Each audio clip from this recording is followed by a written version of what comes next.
तो hello friends, welcome back to my channel. और friend, आज की वीडियो सीरीज के अंदर हम टॉपिक डिस्कस करने वाले हैं magnetic field produced by current carrying conductor. काफी इंपॉर्टेंट टॉपिक है, अच्छी तरीके से इसको देखिएगा। लेकिन उससे पहले मैं रिकमेंड करना चाहूंगा कि अगर आपने हमारे बी ट्रिपल ई के प्लेलिस्ट पे एक्सेस नहीं किया, जरूर प्लेलिस्ट पे एक्सेस कीजिएगा। प्लेलिस्ट का लिंक आपको नीचे डिस्क्रिप्शन बॉक्स में मिल जाएगा, आप वहां से उसे चेकआउट कर सकते हैं। ये वीडियो को स्टार्ट करते हैं। पॉइंट कह रहा है कि the magnetic field associated with the current carrying conductor depends upon the following factor. यानी जो मैग्नेटिक फील्ड एसोसिएट होते हैं करंट जो कैरी करता है कंडक्टर को, वो डिपेंड करता है किस पे? फॉलोइंग फैक्टर पे। पहला फैक्टर ये है कि मैग्नेटिक ऑफ करंट उस पे, और दूसरा direction of flow of current, यानी किस डायरेक्शन में जो करंट है वो फ्लो हो रहा है। क्लियर? अब यहाँ पे कह रहा है कि the two conductors carrying the same current in opposite direction on is that. यहाँ पे आप देखिए, आप इस फिगर में देख सकते हैं कि दो अलग अलग डायरेक्शन आपको देखने को मिल रहे होंगे। जैसे इसका डायरेक्शन कुछ अलग है, इसका डायरेक्शन कुछ अलग है। यहाँ पे करंट बाहर की तरफ से, यहाँ पे अंदर की तरफ फ्लो हो रहा है। तो ये बेसिकली एक तो फॉर्मेशन है। अब यहाँ पे पॉइंट कह रहा है कि when these two conductors are laid side by side, मान लीजिए कि जब ये दो कंडक्टर्स साइड बाय साइड लेट कर रहे हैं, तो दो field so produced will cancel each other. तो ये फील्ड जो होंगे, जो प्रोड्यूस होंगे, वो कैंसिल करेंगे एक दूसरे को, and thereby using the resulting in magnitude zero. यानी कहने का मतलब क्या है कि जब कैंसिल आउट करेगा तो मैग्नीट्यूड तो जीरो होगा ही।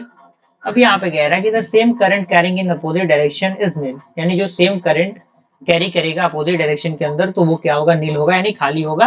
कोई भी वहां पे जो करंट है वो फ्लो नहीं होगा।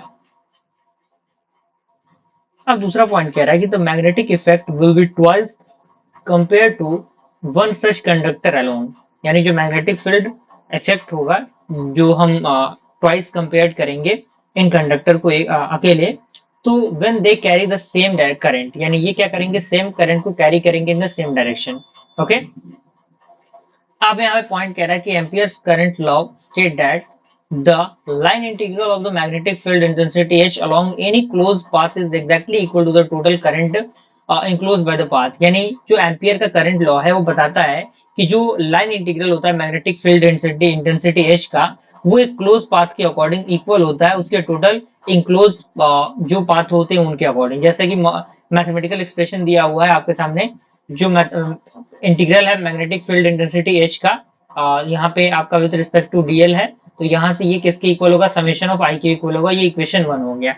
ओके, तो यहाँ से हम इसको हटाएंगे, तो यहाँ से h into two pi r is equal to I आएगा, तो यहाँ से h क्या आएगा? I upon two pi r. ये इक्वेशन सेकेंड हो गया। क्लियर?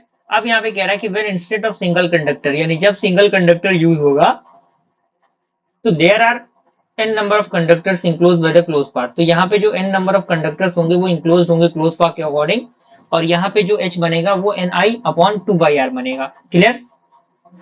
तो ये आपके फॉर्मेशन थे जो कि हमें आज की वीडियो सीरीज के अंदर डिस्कस करने थे।